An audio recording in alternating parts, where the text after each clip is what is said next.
Good morning, my friends, and thank you for joining. They say that a pessimist is someone who complains about the noise when opportunity comes knocking. A lot of people today are complaining about our world, our country, the state of affairs, all the challenges and obstacles we have. And unfortunately, they miss the great blessings and the great opportunities of the times that we live in. We have unprecedented wealth, unprecedented technologies, medicines, freedoms. Really, we live in a world that our great-great-grandparents could not even have dreamed of. This Shabbat is going to be the 3rd of Tammuz. Jews around the world will be commemorating the 28th yahrzeit, the 28th anniversary of the passing of the Rebbe, of the Lubavitcher Rebbe.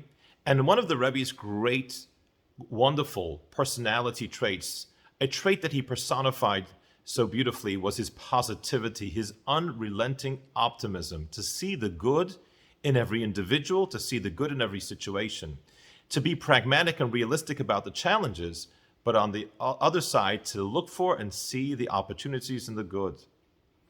In the Torah reading this week, we read about the individual called Korach.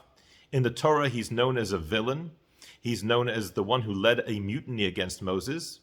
And one of the powerful lessons we learned from Korach was that this was a man who had all the blessings of life.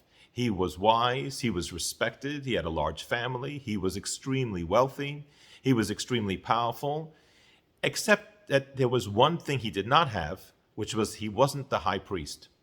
And instead of focusing on all the amazing blessings, he hyper-focused on the one negative part of his life, the one thing he was missing. And it was that obsession with the negative that led to his downfall. We have to remember that we live a life that's filled with tremendous blessings. And we have to really find a way not to focus on the one or two or the few negatives and obsess about the few negative things in our life. We have to be positive, optimistic, and not complain about the noise when opportunity comes knocking. Thank you for joining, and Shabbat Shalom.